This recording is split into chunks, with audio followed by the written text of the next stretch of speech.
everybody for attending the Friday edition of the Yamhill County Leaders Roundtable. Mayor Cooley has definitely the best foreground and the best background, with the tools in front and the ocean behind. And I just want to remind the audience that this is what we do twice a week while we talk to folks about what's happening in Yamhill County around coronavirus and how that relates to both the state level and federal level activities and responses. With me on the show today is Shannon Buckmaster, the President and CEO of Chehalem Valley Chamber of Commerce. We've got Commissioner Rick Olson, or Richard L. Rick Olson, as he's also known, of Yamhill County. Representative David Gomberg. We've got Mayor Cooley, Harry Cooley from Sheridan. We have Representative Ron Noble. We have Gioia Goodrum from the McMinnville Chamber of Commerce. We have Mayor Beth Wytoski from the city of Dayton. And in the interest of making, hello Gioia, in the interest of making sure that Representative Gomberg can get to his next appointment, let us begin with Representative Gomberg. Well, actually, why don't we begin with Representative Noble? He represents a larger portion of the county. I'm sure that he's not going to take a half hour, and I will follow up. Okay, Representative Noble, what would you like to tell the people of Yamhill County and the leaders arrayed here today? Well, first of all, thank you, Representative Gomberg. This has been an interesting week.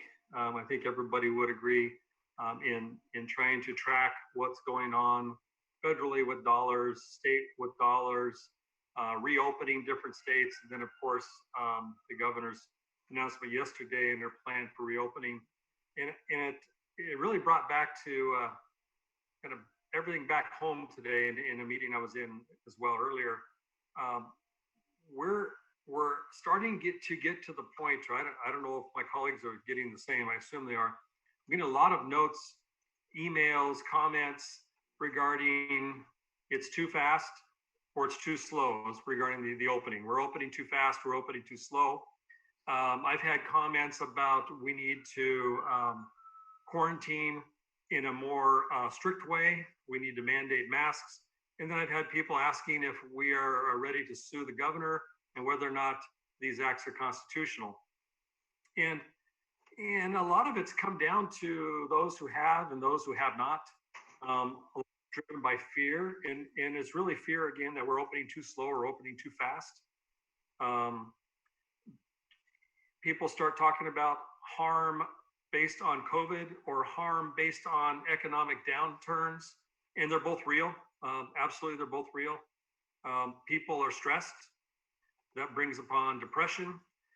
We have people who have been through addiction recovery that can't get assistance right now, probably more that are getting to be addicted, as we've seen alcohol sales essentially go through the roof right now, quite an increase. And I guess my main message is wherever you are on that scale of this is too slow, this is too fast, some people are harmed, some people really, there are quite a few people out there whose day-to-day life hasn't changed as much as others. And then there are some people who don't know where tomorrow's food is going to come from or whether or not they're going to have a place to live next month. And so my message really is, we're talking about people. And I don't know anyone on this whole scale of whether we're too fast, too slow, who's being harmed or not, that doesn't care about people.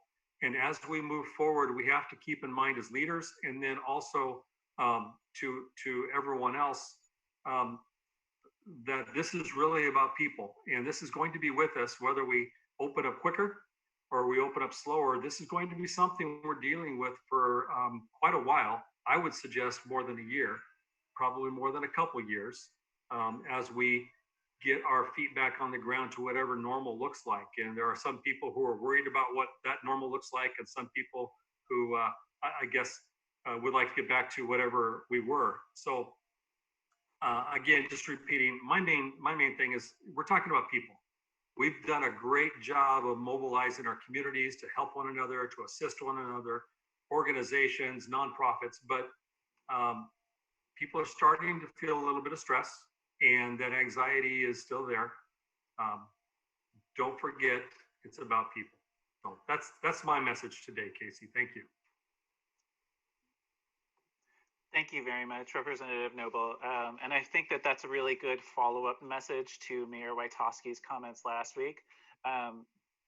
In part talking about people that she has communicated with who feel like they haven't gotten the help that was promised to them, and who are just either ready to reopen because they haven't seen the help that the federal government has allocated. And I really appreciate your comments of reminding everybody, both here and in the audience, that this is about people. So thank you. Do we have any questions or adds for Representative Noble? And welcome, Senator Gomberg. Or sorry, welcome, Senator Roblin.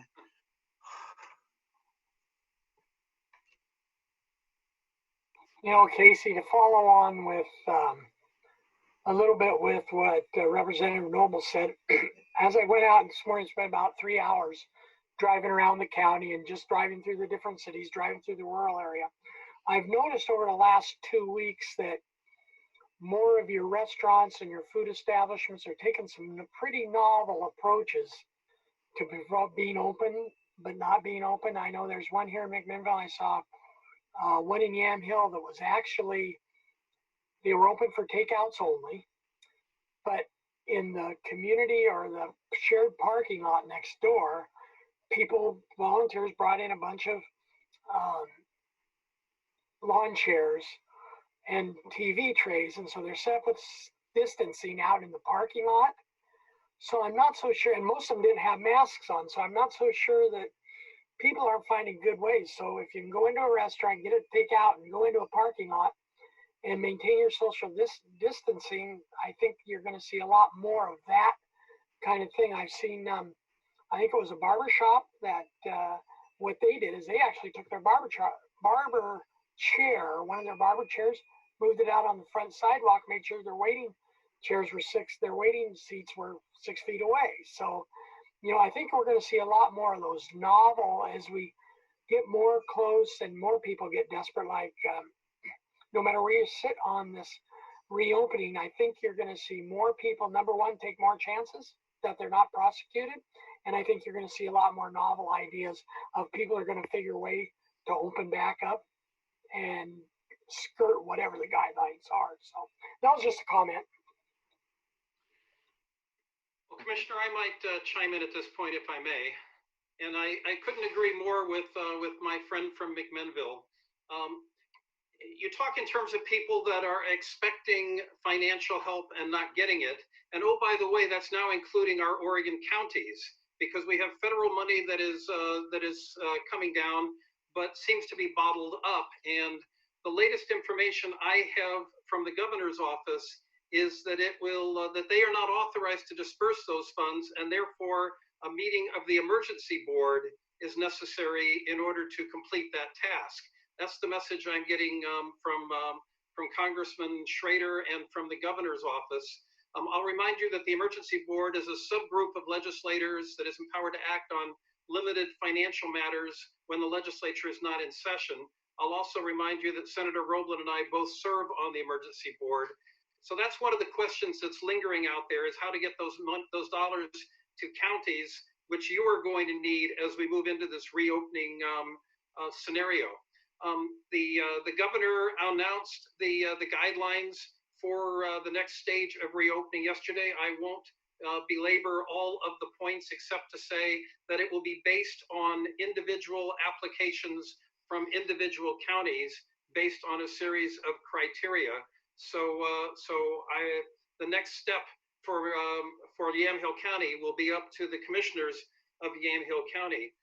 I also want to go back to what Representative Noble touched on, because we're all experiencing the same thing, I believe. I mean, every single day, I get dozens of letters angrily demanding that we open up. They're frustrated at their economic losses, and they argue that the health concerns are being exaggerated. Dozens of letters like that every day. And of course, I also get dozens of letters every day, fearful that if we become complacent, that there will be health consequences, particularly for vulnerable family members. They're anxious to actually expand and extend our protections, excuse me, and they're angry that visitors from impacted areas may be bringing exposure with them when they come to visit us. A balanced approach to the reopening is not going to make anybody happy, but it's probably the most logical approach to try and balance the health and the economic considerations as we move forward. Finally, I wanted to touch on something, and you've heard me say it before, but the frustration continues to grow. We've got a lot of people that are waiting for benefits that they're entitled to. They're either established benefits that have long been on the books or new benefits that are available, such as the $600 per week unemployment augmentation, the benefits for the self-employed and for gig workers.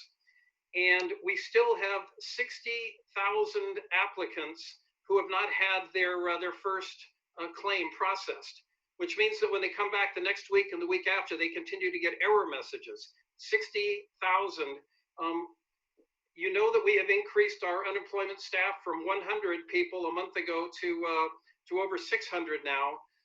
But the notes that I've got show that they're getting about 2,500 phone calls a day. 2,500 phone calls a day, with the ability probably to answer about 800 to 900 of those. And that means that if you're waiting on the phone for over an hour, you're one of the 800 that gets through, but it's less than half the people that are making phone calls. We've been told to urge people to email rather than phone, but we're now told the email system is overloaded.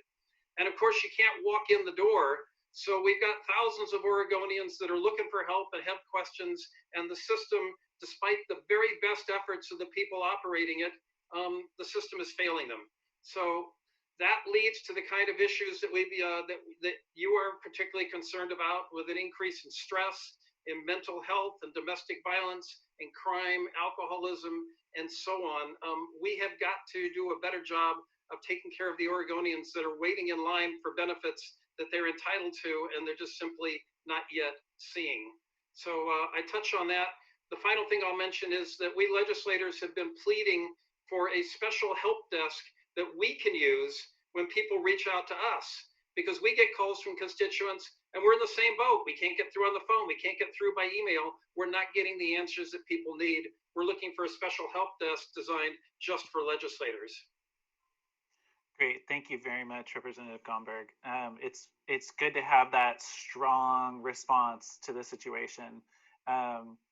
It's among the people that I know who are most strongly urging opening are those folks who've been waiting 5 and 6 weeks, frustrated day by day and week by week, about not hearing anything or hearing that their claim was denied, even though it wasn't. So I recognize that so much has happened and so much work has been done, and we still need more.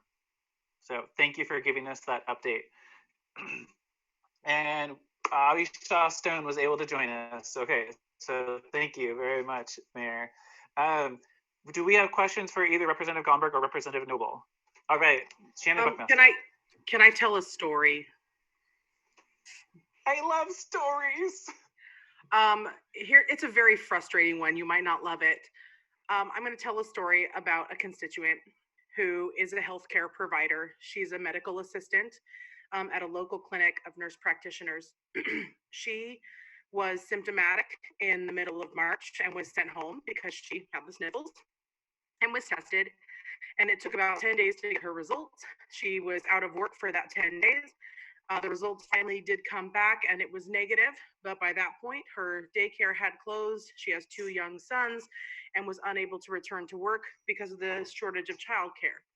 Her employer said that because she was staying home to take care of her kids, they didn't lay her off, so she was not eligible for any kind of unemployment. She has not been able to work since that day in the middle of March. She was notified by her employer this week that because they had applied for a PPP loan, they needed to reopen at their full capacity and that she was required to come back to work. She still does not have childcare. She also has a mother-in-law who is currently fighting cancer and has 3 other high-risk comorbidity conditions. She obviously cannot return to work then in a clinical setting where she would be at risk, and was notified this morning, or I believe it was yesterday, that she needed to quit, that they were going to force her to resign, and that by resigning, she would still not get unemployment. So here is this person who has been out of work since the middle of March, who has not had any help, is running out of her savings and is now going to lose her job because of all of these nuanced scenarios. And I know that there's not immediate solutions, and I don't expect our legislators to provide an immediate solution to this, but we hear, I know you legislators probably hear, compare your district to the size of mine, and I'm sure that that's how many more stories that you hear. But I think that I just want to restate, Representative Noble's point that these are people. This is one story from one person who is going broke, losing her job, so that she can keep her family safe. And it's unacceptable. Yeah. You're absolutely right. If I could respond to the story, and then I'd love to get back to questions for elected officials. Mayor Wytoski, thank you for sharing. It's not a story that makes us feel awesome, but it's a story that makes us think and be better leaders. So your willingness to be candid and vulnerable gives us the tools and the inspiration to do better work for our communities. So thank you. Gioia and I were on a call earlier this week, yesterday, according to my notes, feels like a lifetime ago, but with the Oregon State Chamber of Commerce, where we heard from Chris Eiler on behalf of the, and this was going to be part of the updates that I'm sure we were going to share later. So I'll just jump right into it because it's encouraging news for you. The SBA has recognized that the pandemic is going on longer than we thought it would when the PPP program was designed. So they're actually working with employers right now. So how that worked, once you were approved for the PPP forgivable loans, you could hold those funds for 10 days, and then 8 weeks after 10 days of accepting it, you had to bring your workforce back, which was roughly June. And now we're overlapping with a phase, sorry, garbage truck outside. We're overlapping a phase that doesn't meet that timeline. And employers are feeling pressure to bring back their workforce before, in their situation, before it's a financially good strategy because they don't have customers, they're not able to get back open. And we certainly don't want to bring people back to lay them off. But the other pressure there is if they're reaching that 8-week time limit, those forgivable loans become unforgivable, right? And so Gioia and I have been part of a very serious conversation in the last week and a half, 2 weeks, as we realized that this was a mismatch in timing. So here's what the SBA has designed right now. This is a federal policy, and then I can talk briefly about how that interacts with the state ramifications for unemployment insurance. But employers are now eligible, as of this week, to keep their PPP loans forgivable without bringing back all of their employees, with 2 conditions. The first is that the employer needs to make a good faith effort to rehire employees, and this good faith effort needs to be documented in writing. So a written proposal to all employees to return to work. And then number 2, the second part of that is that the employee must respond in writing that they are declining to return to work. Now, the initial panic, if we go to the state level, is that you're right, then they're not eligible for unemployment benefits. However, if they're not able to return to work or accept work because of safety under the COVID-19 response team, then they still may be able to keep their unemployment claims with the written documentation back to their employer. So you see that being interpreted in 2 levels. Federal protection for the employers who are desperate to bring their employees back, even if it's not a smart financial decision yet, and then the employees who really need some sort of income, right? And so you're a perfect example of what could have been a gap in a system that we have a solution for. Do you have questions on that? That was some good stuff. Yeah, that is good stuff. I'm processing it here for a minute. Maybe I can connect with you, Shannon, actually, not tear the whole thing, through the meeting and make the meeting last 10 times longer than necessary. But one thing that her employer has told her is that several of the changes related to protections and payments and things were effective from April 1st. And because she was excluded from work in mid-March, that she's not eligible for any of the protections. That's what she was told. So I told her that didn't sound right, but I haven't had time to comb through things. Right, and Gioia and I are both happy to support you in this. What we're finding is that, especially because things are changing, this was just announced to us yesterday. So the challenge then is to get this information out all the time. So what the experience that you're describing right now, that might have been accurate 2 weeks ago, but now it's been replaced with a different approach because we're evolving. We don't know how to do this. So again, back to you. Kudos to you for being willing to speak up and share these stories, because it's hearing this week after week after week that we're able to go back to people in charge of the policy and say, this is not working for us. But then we're finding solutions. So even what may have been accurate may be updated now. And let's not forget, I do have questions. So before I get muted again. I'm so sorry. Can I ask maybe you and Gioia or the representative, anybody who knows the answer, a follow-up question on the PPP. So, and some of those changes, one of my concerns, you all know, my experience with the PPP, we still are not funded. It's now 4 weeks past the time that we got a letter that said we were approved, almost a full 4 weeks after we've signed closing documents, and KeyBank just keeps saying that they'll fund it any minute, and it's still not happened. My concern at this point is that in order for the forgiveness, we have to spend that portion on payroll, and we have a seasonal nursery, and quite frankly, like, our payroll is going to start going down. And where we really needed that payroll money in April, and we still need it in May, we need much less in June because people are no longer planting their gardens. And so, are you aware of any adjustments or how that date starts? Because of course, you know, we needed it already and didn't get it. Yeah, so here's what I can tell you on those updates. And this was directly from the U.S. Chamber of Commerce. So the EIDL loan application, and this is important for you to know, is currently closed except for farmers and ag companies. So you now have a different source of opportunity that you didn't have before.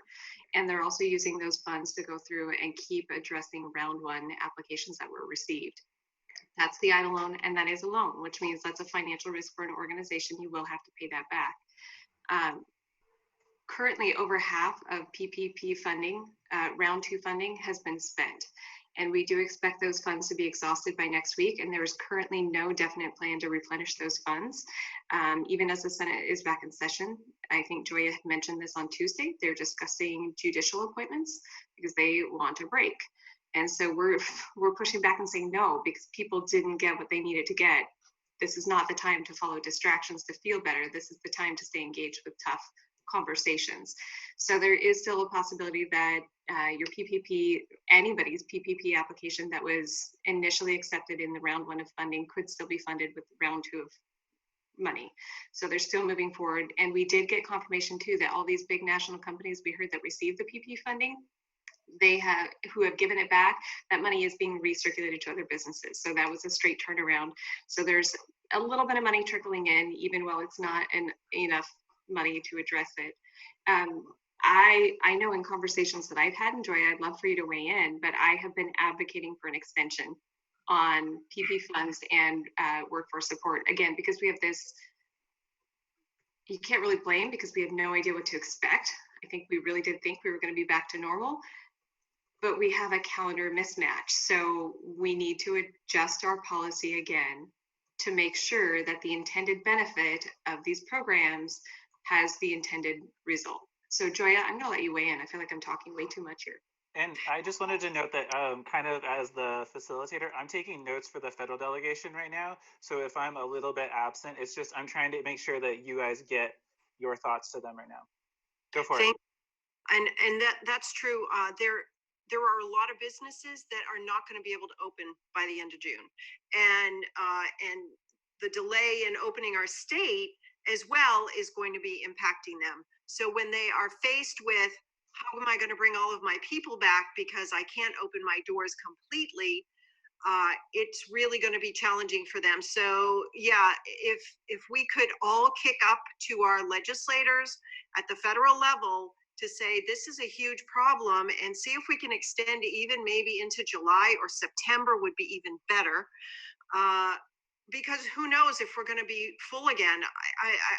I mean, and with the governor saying that events and other things are canceled until September, we can't possibly expect to be back to normal by then. So yes, if we could have a deeper conversation about that with the federal level, I wholeheartedly support it. Thank you. And I think a lot of people are coming at that from very many different angles. Thanks, Shannon. Yeah. And So Abisha just has for a question. just for clarification, really quickly, one of my concerns with that PPP is not necessarily even the extensions, although that I know will help a certain population. It's actually the making it retroactive. Yeah. Is what would make a difference for seasonal employees, because we have a lot of farmers and food producers that have a narrow window, and so my family has a nursery, and when my grandmother needed that money was March and April and May, and if they decide to fund us finally at the end of May, she will not have that amount in payroll expenses anymore. Instead, she emptied her retirement account to pay her payroll last month.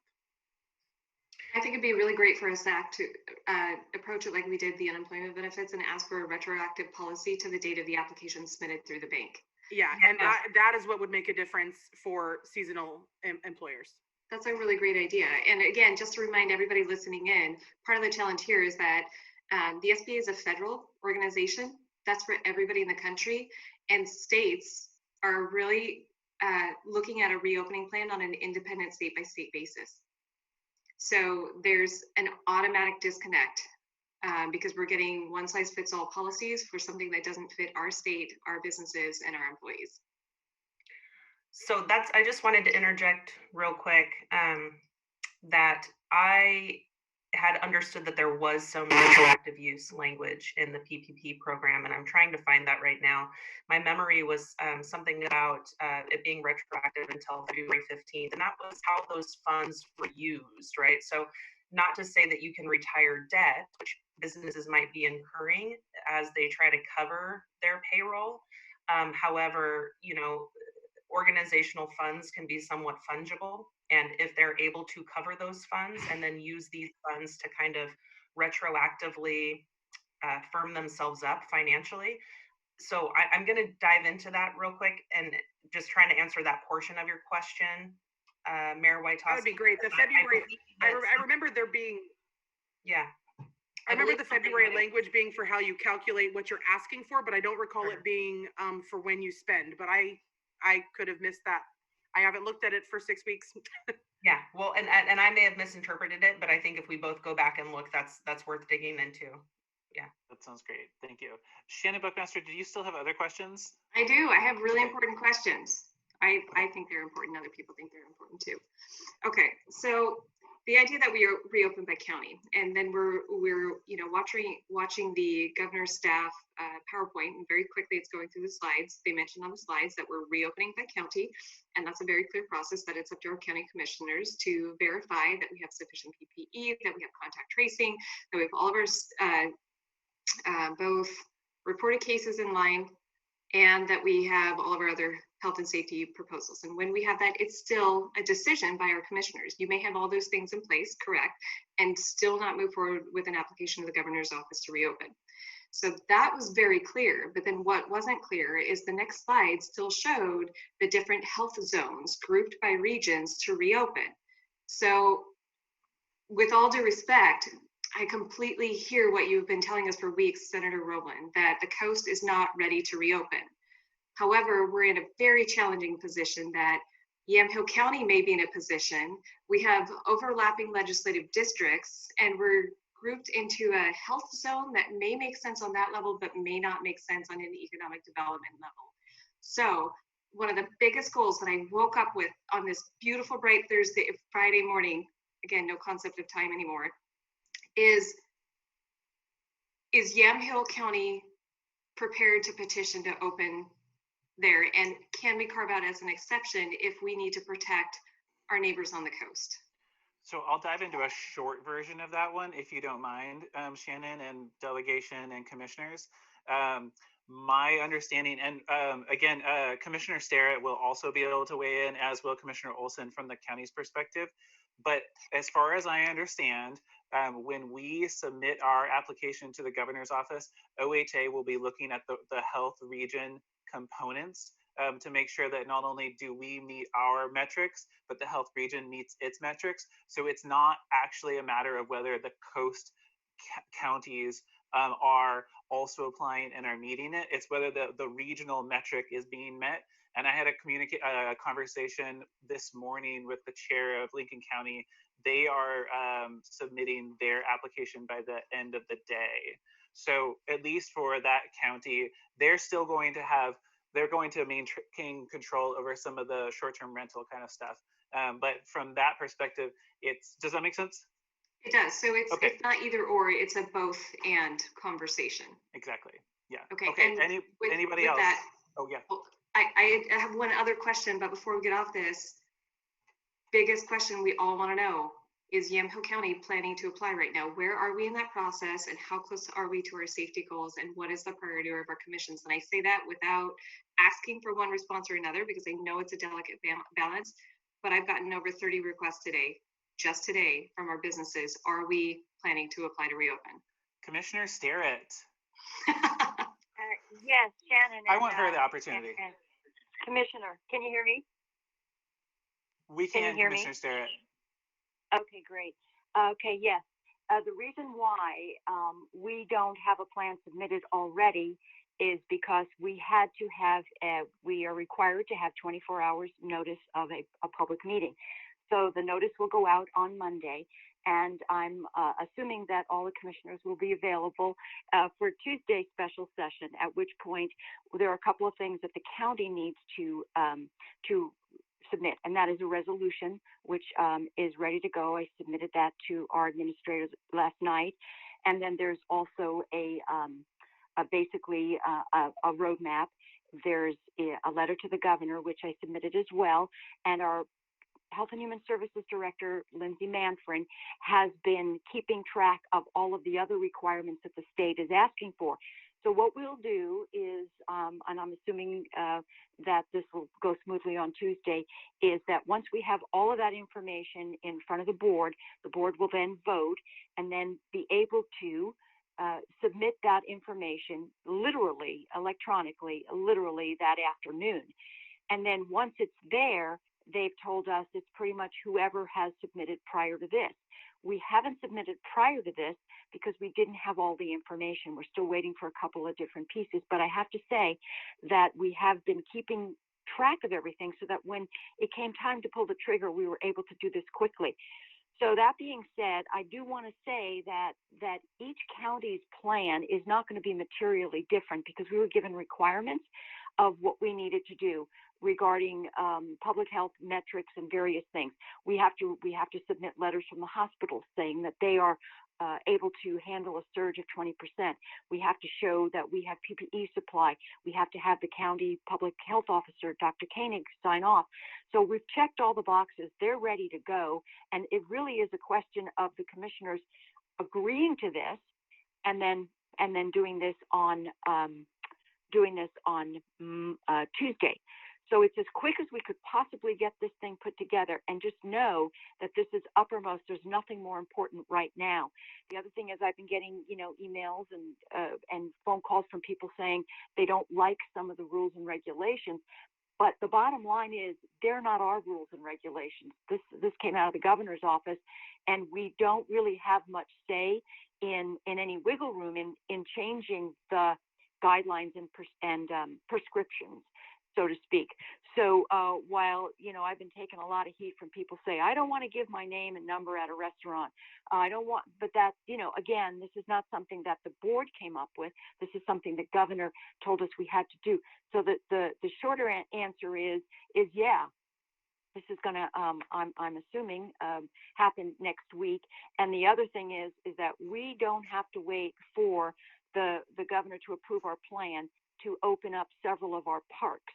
And that is because the governor has opened up state recreation areas, and based on those guidelines, we're trying to scramble, and our parks director is trying to get the capacity to do that. So we wouldn't necessarily have to wait till the 15th or when the plan was approved, but of course we have to do it according to his ability to make this happen. So that's definitely a priority. And the churches, that's another discussion, but yesterday they said if you can keep your congregations separated into 25 chunks of 25 in different rooms. And also, as far as the question that you had, Shannon, about the region, we were told on the call that since we're Health Region 2, and we do have a Marion County, which is a hot spot. Obviously, they've got a lot of cases, that we will not necessarily be penalized as far as our plan if they've got issues. They've already submitted a plan. So while the health region exists and has existed for a number of years, they're asking for information based on region and county, and that's what we do, is submit that information. But I think based on our numbers, we don't have any concerns. And I'm just going to jump in just real quick to make sure to remind commissioners that this is not a public meeting and we need to be very careful. And also, that was like the best answer and the best statement I've ever heard from Commissioner Starrett, and I've heard a lot of them. Some of them I didn't agree with, and others I loved, but I just want to point that out, that let's be careful. And back to Shannon Buckmaster. Thank you, Commissioner Starrett. Casey, I'd just like to add, that's why I went live. That's why I went live, to remind you, if you forgot, that we could not violate public meeting laws, and since we have to deliberate Tuesday, we could potentially be violating public meeting laws. So that was my only comment. Okay, so recognizing that we all want to be good stewards of laws that are in place for a fair process, I'm not going to push the question to hear what the likelihood is, but I will remind our commissioners that if it's safe for our county to open, each day that we delay this decision adds time to phase one, which delays phase two businesses from getting an opportunity to participate in revenue building activities, right? Because we must stay in phase one for 21 days from the time our application is submitted. So knowing that the application is open today on Friday, and then it may be 5 more days now until we can clear this process, that's 1 more day of revenue. So that's a reminder. The second question that I have. Oh yeah, may I?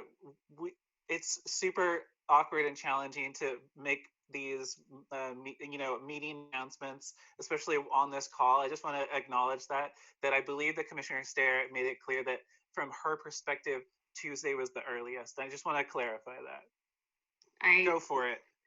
I understand it. I also know individuals are working on weekends too.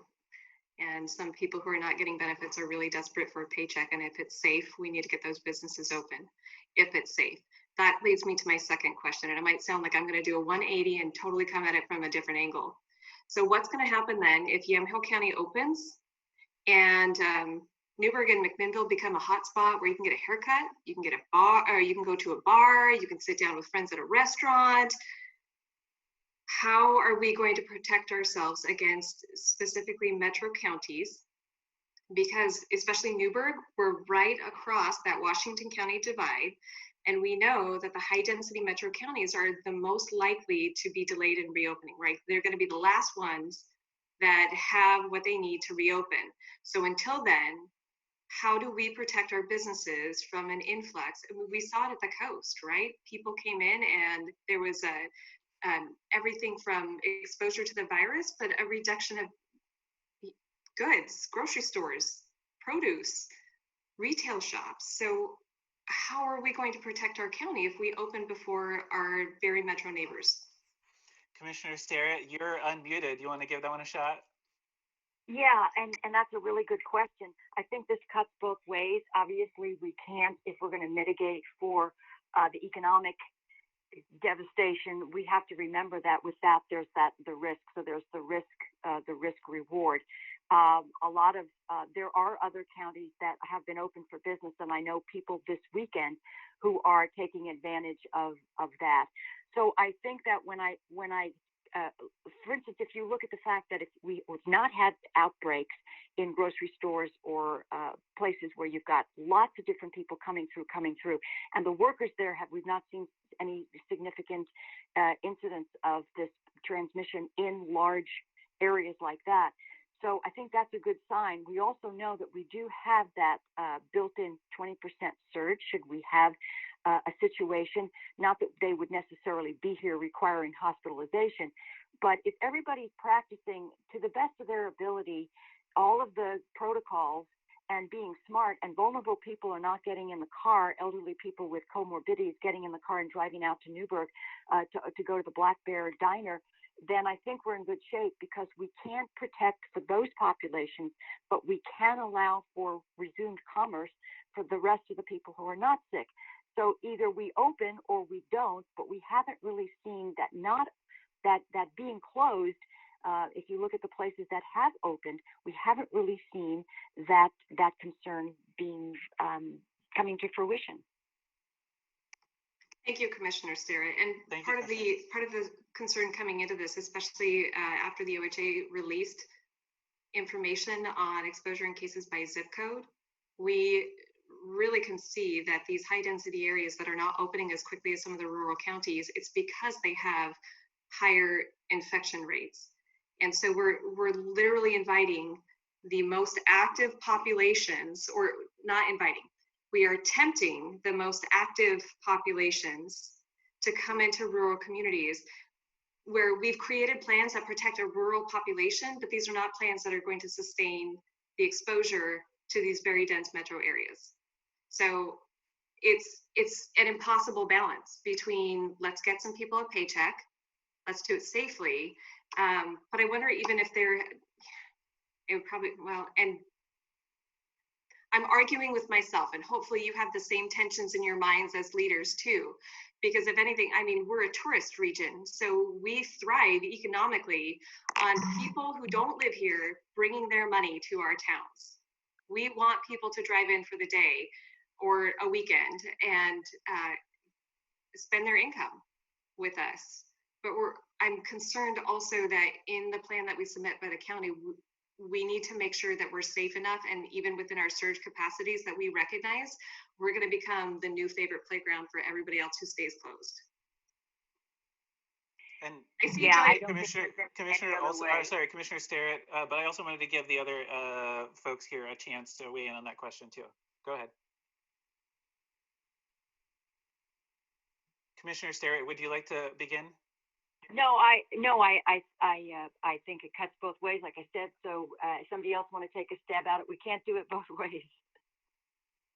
And I think that the basic thing that I heard yesterday on the 2 calls that I was on, where this presentation was given, the basic message from the governor's office and chief of staff primarily was that the essential travel only is still in effect. And that was the beginning of that conversation. Would others like to? The only thing I'd like to say, Commissioner, is that I definitely agree with Shannon. I think that cuts both ways. You take, by keeping your people safe, you affect the economy, and by opening the economy, you affect the health of the people. But I think we all struggle with that question: which is better?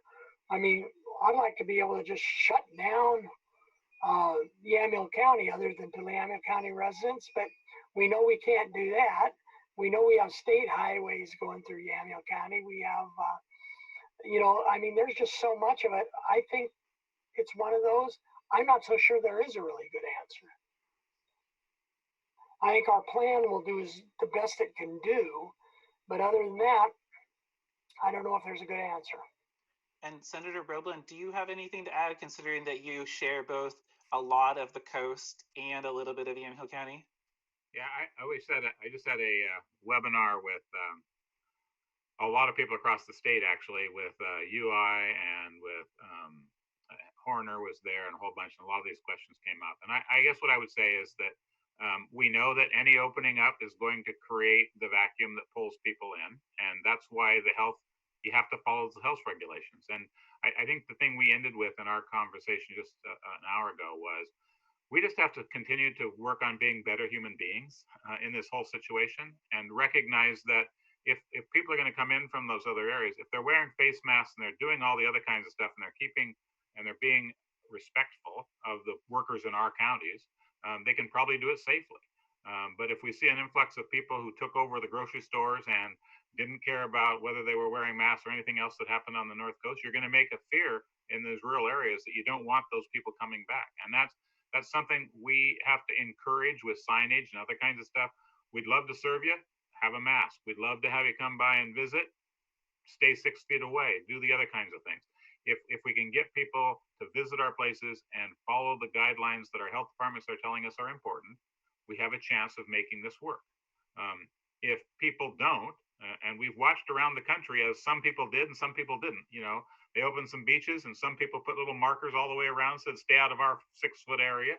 And that's probably appropriate. We saw other people just crowding all together and playing volleyball. I mean, people have to understand the virus is going to tell us how we're going to open and what we get to do in the final analysis, because if it blows up, we might be slowly opening up and then closing and opening up and closing, and that will not help any business. There is no sustainability at all available if you do that kind of stuff on a regular basis. So we've got to figure out how to do this and treat each other respectfully, and in particular the people who are trying to open up those businesses.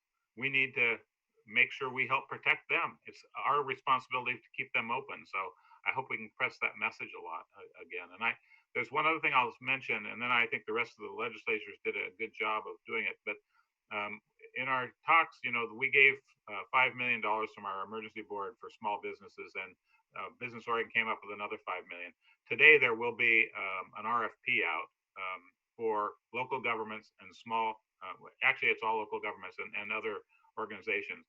If you have money that you've been giving small businesses to help them along, this is going to be a matching program, $2.5 million coming out of that $10 million to match with local governments. And you need to get those applications in, and you need to make sure that happens. And hope, I don't know if it's out yet, but it should be soon. I've been talking to people about that pretty regularly. But get ready for it. And we did have some questions from some of our small cities that said, could we do that as 3 or 4 people, 3 or 4 cities together? And they said, yes, there are organizations that are already doing that. So organize yourself, figure out who's going to be the one in charge of the money. But there are ways to do that kind of stuff. And part of the putting it out, I see it too. Part of putting it out ahead of time is to get people to start thinking about how they're going to do that and what they want to do. But we want to make sure that 10 million becomes 20 million, because we've got all these other people wanting to help join in. And I know there's other people that will talk about that later, but we're working every way we can. And I actually do believe places like Yamhill County, Coos County, all the southern counties that I help represent can open safely. People have to continue to follow those best practices, and we need to show that we can do it for those 21 days so we can get into the round 2, which I think is going to be more important for sustainability in these businesses. So we've got to keep those days clear.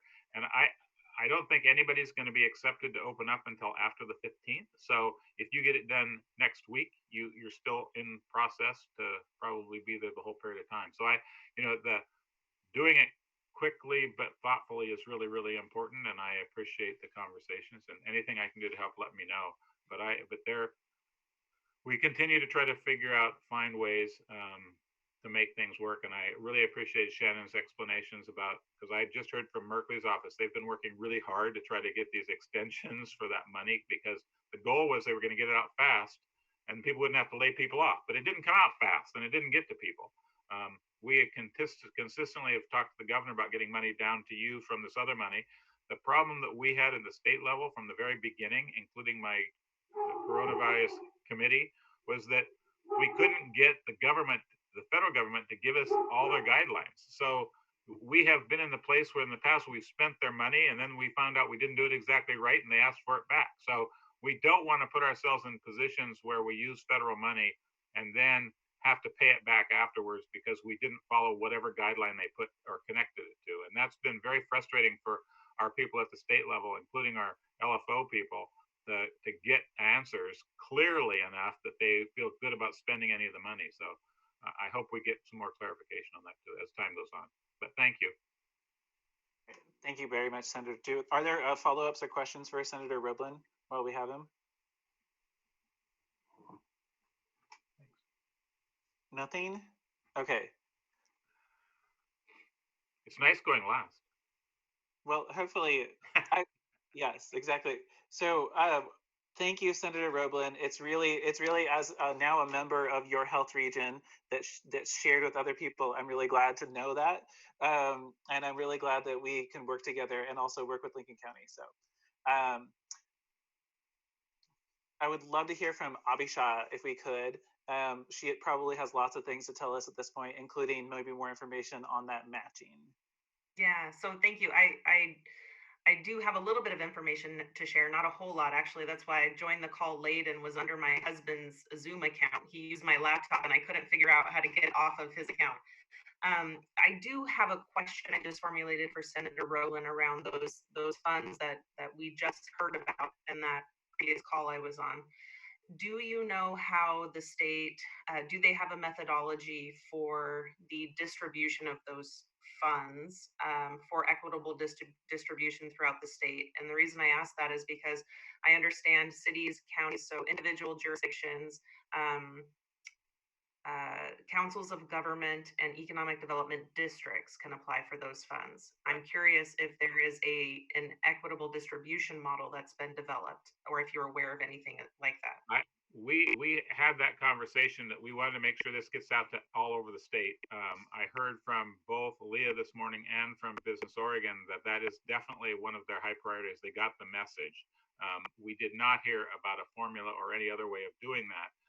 And partly, I think that's because formulas work sometimes, but in small and rural areas, when you're at the bottom of the formula line because you don't have enough people, you don't get enough money to do anything with. So I think they're being cognizant that there's an amount of money that works to help a business.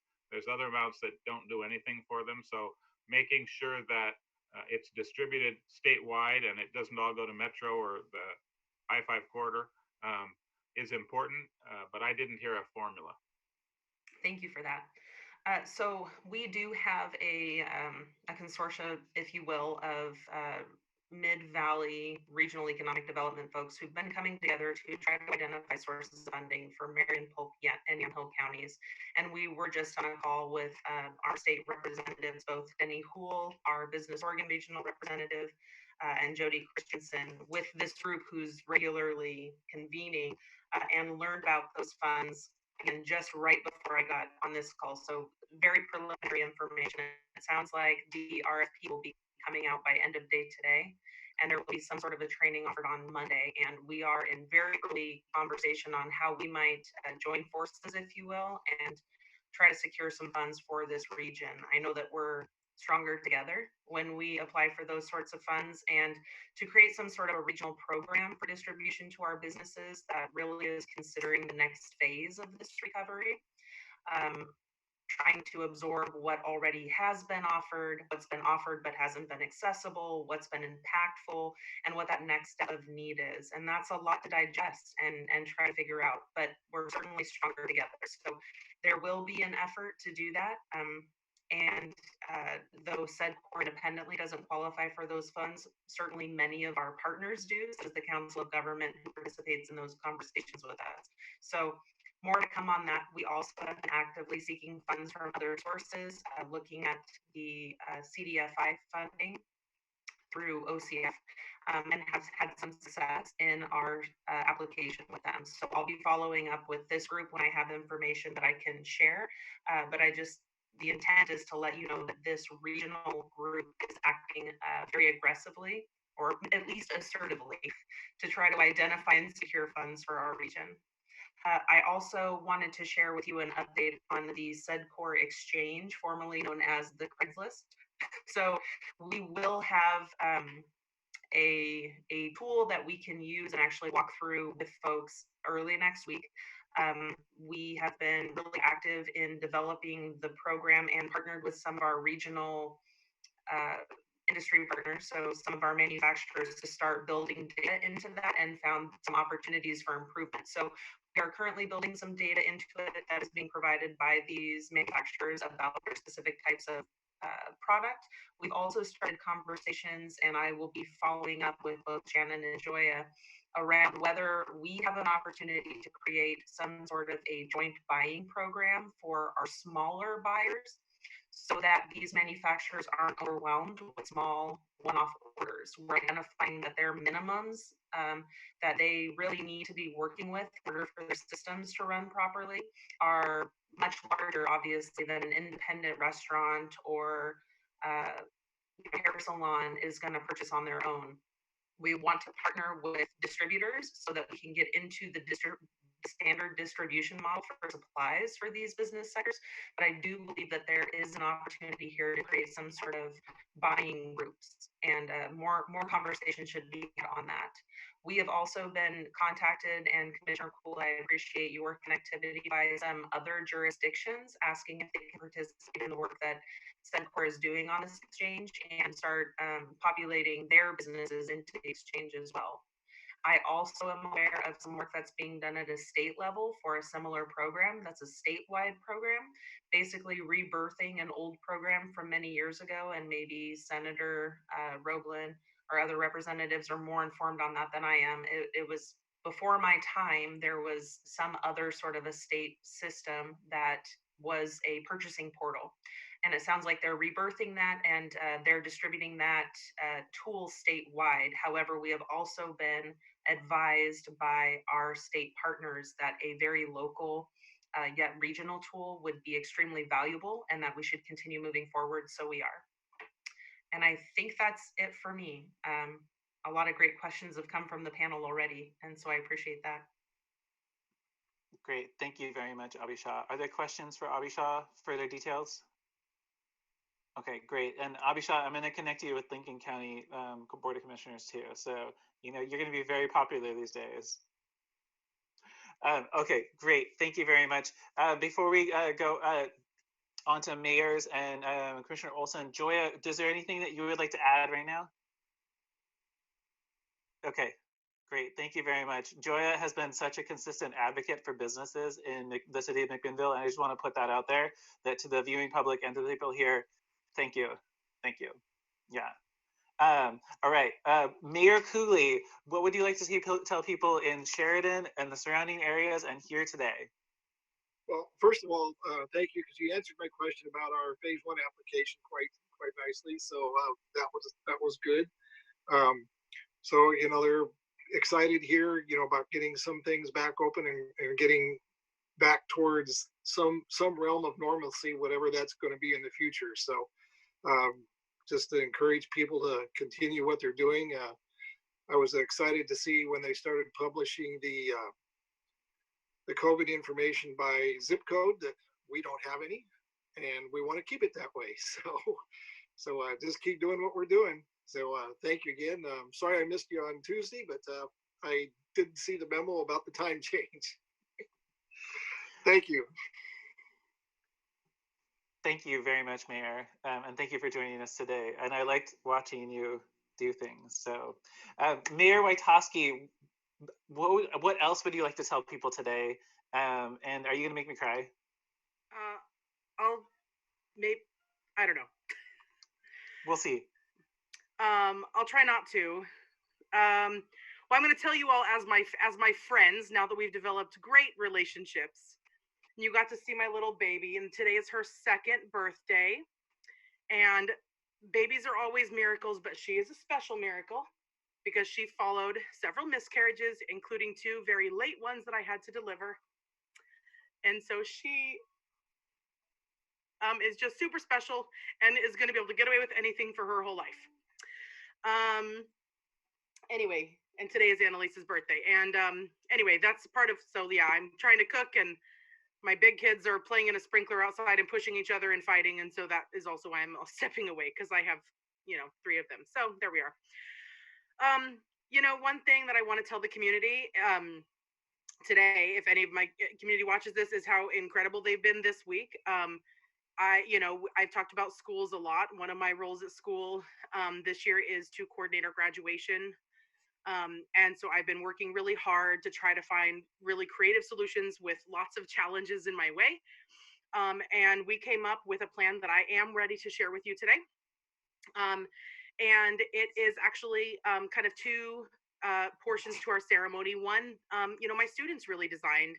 A group of them collaborated and emailed me a few days ago and said they had a proposal, they wanted to be heard, and they were awesome. And they took feedback well and made some adjustments, and what they wanted was an opportunity to be together. These are, of course, kids who lost their senior prom, lost their skip trip, their spring sports seasons, so much in all of this. And they really wanted to have an opportunity at their graduation that they could be all together. This is a really small class. There's only about 65 of them, but even 65, of course, is too many to be together. So what they designed is a drive-in style ceremony where they would be in their own vehicles. They'd really thought about a lot of safety protocols to put into practice. But I also was really concerned about leaving families out. And so what we're doing is establishing home bases on our main streets in town, and they will be residents that are going to host those senior families. So it's just their households. And they'll be sitting socially distanced. So seniors will come in their vehicles to a drive-in style graduation where they'll watch their speakers. That will all be live streamed. They'll have an opportunity to be together for that and hear their class president speak and their valedictorian and so on, and their elected commencement speaker. And then they will head on out to their home bases where they'll sit in their lawn chairs with their parents and their siblings and grandparents, perhaps, if they can stay separated and that feels safe to them. And I had worked on this, but we got to the point this week where I said, it's time to ask the community, are they gonna volunteer their driveways? Are they gonna be okay with us setting up these bases in the cities right away in front of their homes? And I finally put that out there yesterday, and I was crying within 20 minutes. A local business owner immediately said that he would donate and have placed the porta potties that we might need for families that are gathered in all of these different locations. We had people call, I had a florist call and say that she would prepare a single rose for us to make sure each student would receive with their diploma. I had folks contact me to tell me I have 10 chairs, 12 chairs, I have 22 lawn chairs, and that they would go place them onto these wherever I asked. And about half of the home bases I needed were volunteered within about 4 hours. So they've been incredible, really, as I expected at this point. Of course, this is, I'm a 4th generation resident here, and I know the values of this community, and it's a wonderful community, which is why I'm willing to work so hard to serve, these good people. And they really showed some of that good yesterday on social media with their volunteering and through their messages. And that's just been really, really incredible. So yeah, we had a few concerns for the plan remaining. And yesterday, the community literally said, we will take care of all of that. And that was just really awesome to hear. Our families are really happy that we're going to have an opportunity for them to photograph their students receiving their diplomas, which is something missing in a lot of ceremonies. And our students are really happy that they also have an opportunity to be together, even if it's socially distant in their cars. So that's been just really, really relieving that we have something, that our kids like it, that our families like it, and that our community is ready to support it. I said, no, put the iPad down. Another thing, that I'd really want to express to my community is, just to have as much patience as possible. I talked a little bit on Tuesday about how hungry everybody is for information, and it takes time, for us to wade through it, and it takes even more time for people who aren't used to reading policy and governance documents and things like that. So, I really just want to encourage people to be as patient as possible as new orders come out and new guidelines are put into place, and it takes a few minutes to interpret that and apply it to our economy and our communities. So as much as we can offer grace to our elected officials, to our business owners who are struggling, to our families who are about to throw their kids out because they're driving them nuts, like that one. There's so much stress going on, and just anywhere that we can offer grace, I think is going to be really positive.